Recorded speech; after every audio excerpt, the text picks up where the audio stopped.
just give you a quick list of the most common things that I see in the beginning of designing user interfaces that people don't consider, or these are the most common ones.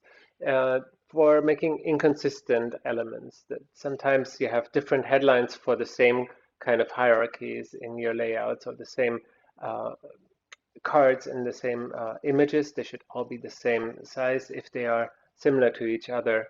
Also, the icon on the top, that arrow is like way too thick compared to the rest of it. So just keeping sort of the same elements throughout. And if you use drop shadows, which I already think look kind of cheesy to begin with, you want to try to hide them so that they don't scream out like, oh, I just used the default setting that I could come up with. On the top as well, you can see that this button has a very inconsistent padding around it. On the top, it's smaller than on the bottom. I like to keep a little bit more padding on the left and right of buttons, just aesthetically. I think it's nicer to have this horizontal axis, but you want to keep enough space to really make it a button that you could physically have the size of a thumb to press it. I think that's nicer. Then language is also something I see often wrong in websites everywhere, that if you log in, you need to log out and not off. If you sign in, then you can sign out. Messages that don't make any sense, that just leave you confused, of course, that's nonsense. If you have several buttons like this, it's very hard to decide which one are you supposed to press. So if you suggest the strongest button to be the boldest, and then a sign up is sort of an optional, and then forgot password is an option that's even less important. So you can kind of structure these down to make it clear visually which one the user is supposed to press. Like this hierarchy, you can also see in other places where you're looking for titles, which is the most important part. So on the green card here, title is the biggest part. It's in the category book list, so that if you're just looking for book lists, you should find this kind of treatment all over the site in the same way, so that you get used to this convention. When you do icons, make sure that they're all consistent in the look, so that it's sort of like one typeface. They are, after all, sort of type as I consider them. Then also a lot of them are not 100% clear to people. If you see this download to computer error, maybe not everyone immediately knows what it means, so you still need to write the text. If things are closer to each other, we think that they belong together. So if you have a headline that's higher, go into the top paragraph, which I know it's not supposed to be the headline for the bottom, but for a split second, I'm kind of confused if these are kind of connected. So on the right side, you see the proper way is to group them together. When you start designing, quite often you're not sure what to do, and you're trying to keep a middle ground, and that has a low contrast. So you want to avoid that because it makes it hard to read. So be strong, be bold with the colors. I think it's always better.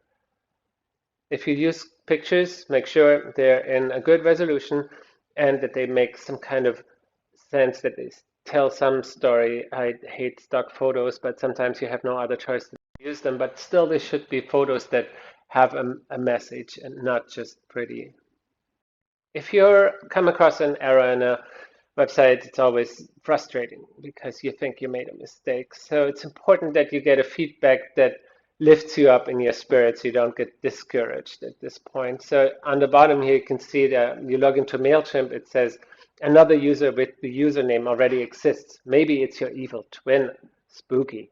So it kind of makes you like, wow, that's kind of a funny message. So I'll try again. I wasn't an idiot, so I can stay here and they appreciate me. If you use tables, please style them in a cool way. There's so many ways to make tables look good with different bars in between, like slight variations of colors, so that you can easily read them horizontally all across. If you have long forms, chop them up into baby steps, then you don't get overwhelmed. Nobody wants to know that this could be endless. We all want to know how much time do we have to invest in it. There's a website called fuckdropdowns.com. Please check it out. It's really funny. I can't really repeat the whole talk, but they hate dropdowns and they tell you a lot about what's good and bad about them. But one thing that stands out to me is that if you have defaults, a location of a person, you could easily autofill this into the address form. It saves time. One example where I find digital is actually useful is by filling out forms like this, where before when you applied for citizenship, you could do one little mistake by writing a date wrong or having a day off in somewhere.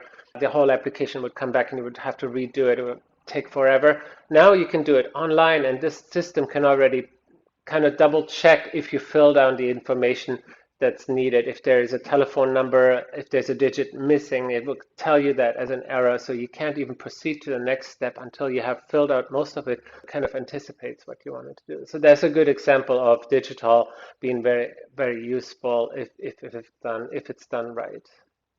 These are the do's and don'ts, and do the do's, don't the don't.